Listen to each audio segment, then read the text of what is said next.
You can run the best campaign, you can even become the nominee, and you can have the election stolen from you.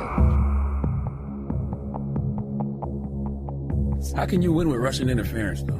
That's the real what I'm thing. scared about in 2020. But rightly. Because I think he's an illegitimate president that didn't really win. So how do you fight against that in 2020? You are absolutely right. He's an illegitimate president in my mind. Would you be my vice presidential candidate?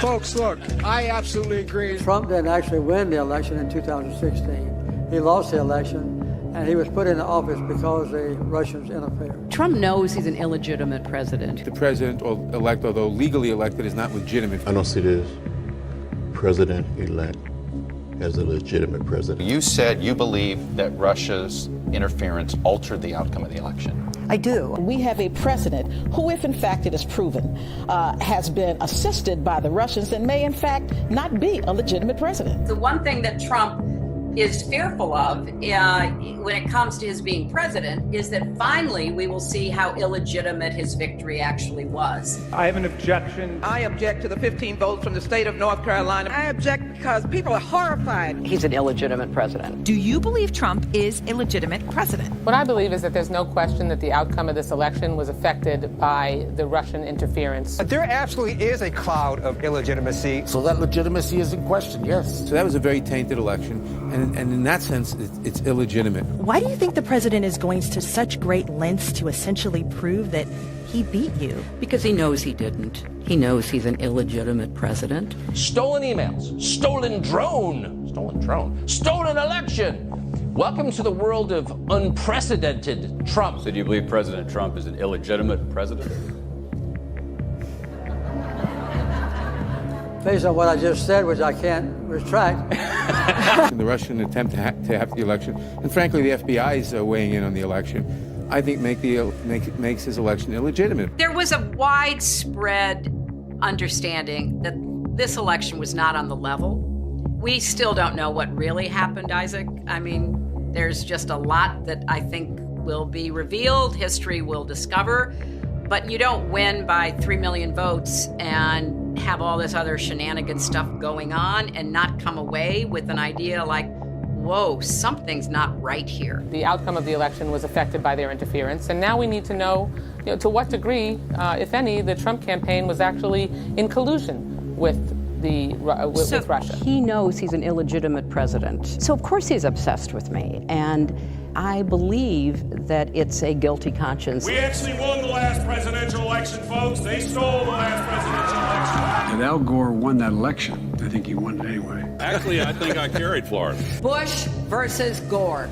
A court took away a presidency. If all the votes were counted in Florida, that Al Gore would be president today and George Bush would be back in office. I come from Florida, where you and others participated in what I call the United States coup d'etat. There's no doubt in my mind that Al Gore was elected president. I rise to object to the fraudulent 25 Florida electoral votes. I must object because of the overwhelming evidence of official misconduct, deliberate fraud, and an attempt to suppress voter turnout. It is signed by myself on behalf of my diverse constituents and the millions of Americans who have been disenfranchised by Florida's inaccurate vote count. The Supreme Court, not the people of the United States, decided this election. Speaking to a Democratic group in Chicago Tuesday, he made it clear he thinks Al Gore was the winner. By the time it was over, our candidate had won the popular vote, and the only way they could win the election was to stop the voting in Florida. Katherine Harris,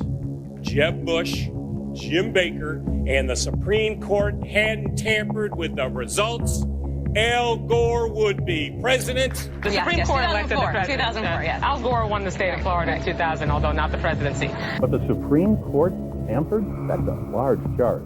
The Supreme Court stopped the counting of the votes, and if they'd let the count go on, Al Gore would have got the necessary votes. The Supreme Court selected George W. Bush as the president. He was not elected. There is overwhelming evidence that George W. Bush did not win this election. What I observed as a voter, as a citizen of Illinois 4 years ago, were troubling evidence of the fact that not every vote was being counted. I don't think that George W. Bush won the election in 2000 against Al Gore because I think he probably lost Florida and also that nationwide. If you invite me back on this show in about 8 weeks, I think you're going to learn that Al Gore actually did get all the votes there. The court has been thwarting formation of the popular will, the most spectacular example being Bush versus Gore, where the majority, by a 5-4 vote, enjoined the counting of more than 100,000 ballots in Florida and essentially gave America its first court-appointed president.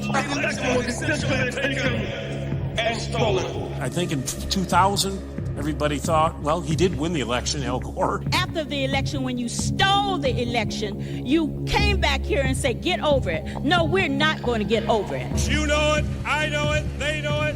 We won that election. Constantly shifting vote tallies in Ohio and malfunctioning electronic machines which may not have paper receipts have led to additional loss of confidence by the public. The right to vote has been stolen from qualified voters. In 2004, the democratic process was thwarted. The 2004 presidential election in Ohio was riddled with unnecessary problems. Some machines malfunctioned, causing votes to be counted more than once, or not at all. Based upon an inordinate number of allegations suggesting gross voting rights violations and misconduct, I join with my colleagues in objecting to counting the state of Ohio's electoral votes. As in 2000, the votes of many who wanted to vote were not, in fact, counted. This last Friday night, I arranged to meet Senator Kerry at a fundraiser to give him a copy of my book.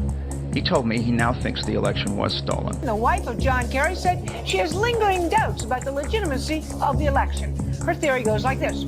Two brothers, she calls hard right Republicans, own 80% of the voting machines in the U.S. Therefore, it would be easy to hack into the mother machines that control the electronic voting. There were numerous irregularities in Ohio, including large percentages of rejections of provisional balloting, problems with voting machines. As we look at our election system, I think it's fair to say that there are many legitimate questions about its accuracy, about its integrity. There are still legitimate concerns over the integrity of our elections. The question, obviously, is how many instances were not caught that we don't know about? Number one, we've seen a lot of what I'll call honest glitches where it just didn't work right, but also that these machines are hackable. A dishonest employee of the vendor or a dishonest employee of a local board of elections or simply someone who knows electronics and has a computer at home could hack into these machines and put in a secret instruction to disregard every 20th Democratic vote or add 10% to the Kerry or to the Bush vote or whatever, and you might not ever know it. I agree with tens of millions of Americans who are very worried that when they cast the ballot on an electronic voting machine, that there is no paper trail to record that vote. The numerous irregularities that occurred with the electronic voting machines in Ohio on November the 2nd of last year point to an unresolved national crisis. We cannot declare that the election of November 2nd, 2004 was free and clear and transparent and real. There must be independent testing of the voting machines used in Ohio. I'm not confident that the election in Ohio was fairly decided.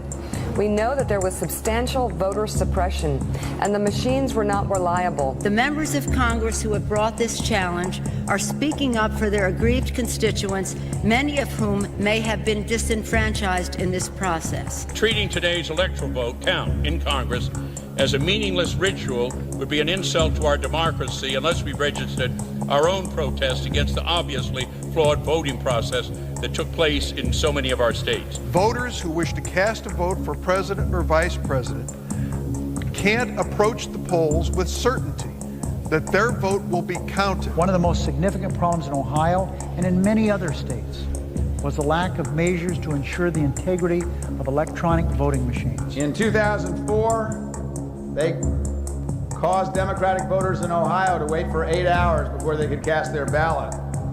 They turned the Department of Civil Rights and the Justice Department into the voter suppression division with voter ID laws, voter purging, voter caging, voter intimidation. There aren't going to be any more election stealings. And despite the final tally and the inauguration and the situation we find ourselves in, I do have one very affirmative statement to make. We won. Without voter suppression, Stacey Abrams would be the governor of Georgia. And Andrew Gillum is the governor of Florida. I acknowledge that former Secretary of State Brian Kemp will be certified as the victor in the 2018 gubernatorial election. This is not a speech of concession. If she'd had a fair election, she already would have won. You refused to concede and say that you lost. Do you stand by that decision today? Absolutely. The election was not fair. The process was not fair. If Stacey Abrams doesn't win in Georgia, they stole it. It's clear. It's clear. I think that Stacey Abrams' election is being stolen from her. You notably did not concede. I did not. Okay, you acknowledged that he won, but you did not concede. Correct. 5 months later, do you still feel like your opponent won through voter suppression? Yes. Georgia voters did not have their votes counted. They were not allowed to cast votes. They had their votes discarded. She would be the governor of Georgia today had the governor of Georgia not disenfranchised 1.4 million Georgia voters before the election. That's what happened to Stacey Abrams.